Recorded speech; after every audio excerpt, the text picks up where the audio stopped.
Hello. In this video, we're going to talk about 4th grade Module 11, Lesson 6. In this lesson, we're going to build on what you did in Lessons 3 and 4 of this module. In 3 and 4, you talked about equivalent fractions. Here, we're going to use equivalent fractions to create common numerators and then also common denominators to compare two fractions. So let's go ahead and take a look at an example problem of doing that comparison. So here's our first problem that we're going to go over in this video.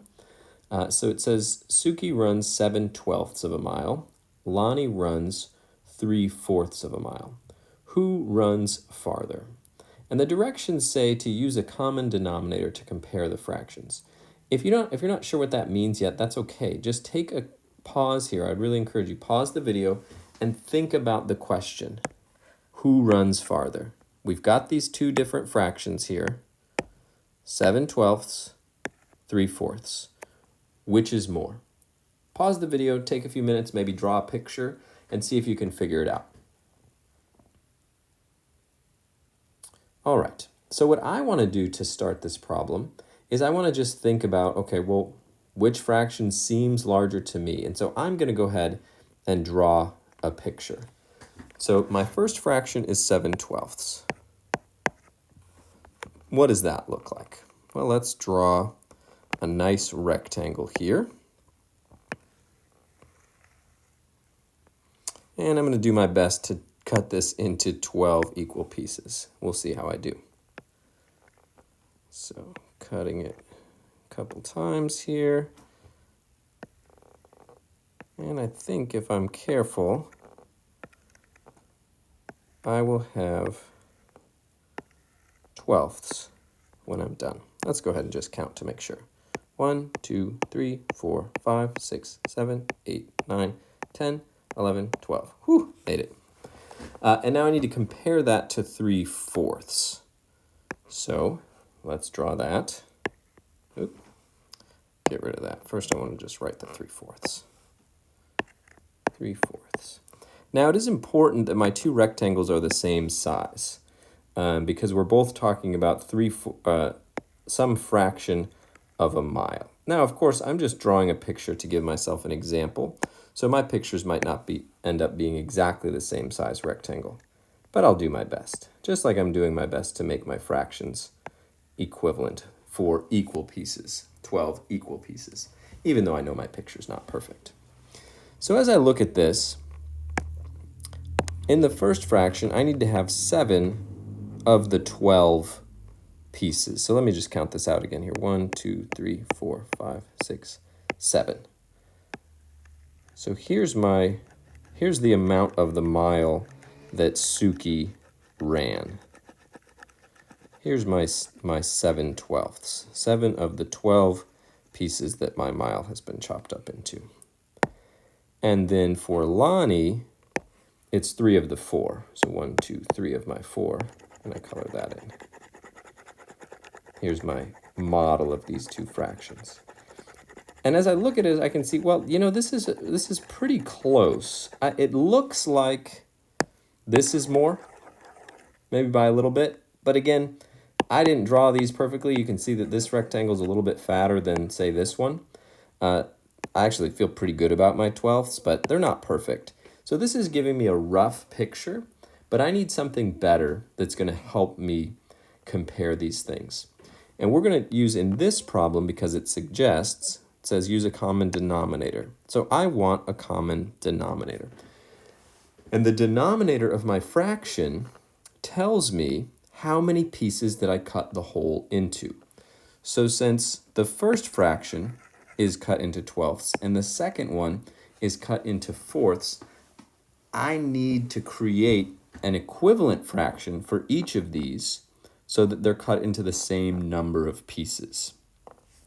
And what I need to take advantage of here is common multiples.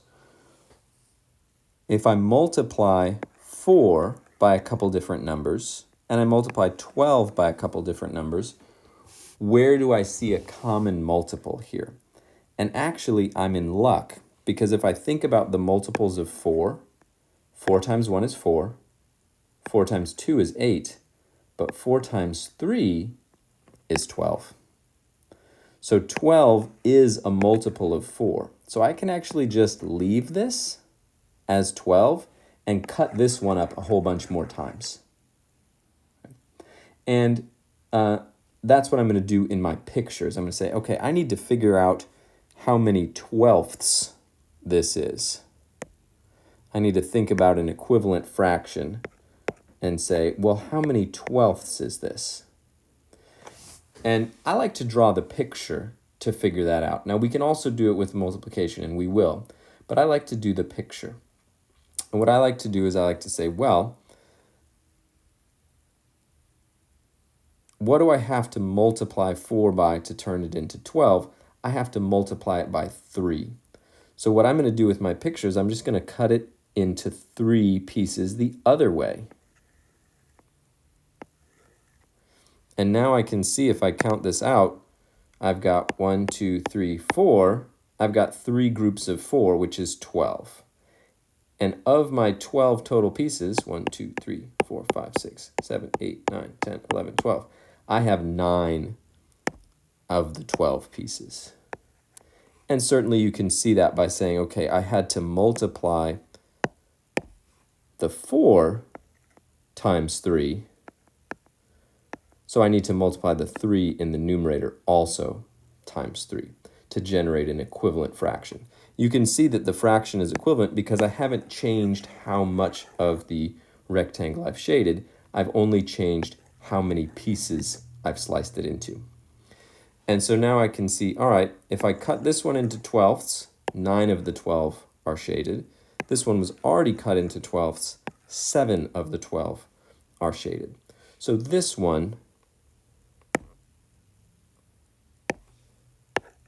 is bigger. Okay.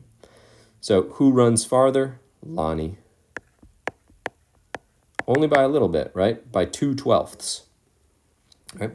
Now, we just kind of worked through this with this picture. I do want to make sure we point out how Into Math is kind of showing you how to scaffold this work. Okay. So the first question that they ask you is, why is 12 a good choice? And why was 12 a good choice? Because 12 is already a multiple of 4. And what you're looking for when you're trying to find a common denominator is a number that is a multiple of both of the denominators. 12 times 1 is 12, 4 times 3 is 12, common multiple. And so then as we saw, in order to turn that 4 into a 12, I had to multiply by 3. And in order to maintain an equivalent fraction, I have to also multiply the numerator by 3. And we saw that in the picture by saying, okay, I didn't change how much of the picture, because the numerator is showing me how much I have shaded. I didn't change how much I've shaded. I've just changed the fact that I've split them all into smaller pieces. So I used to have 4 large pieces. Now I have 12 smaller pieces, cutting each of them into 3 additional pieces. Right, I had 1, 2, 3, 4 big pieces, and I cut each of them into 3 smaller pieces, giving me a total of 12 pieces. And it used to be 3 shaded. It's now 9 that are shaded.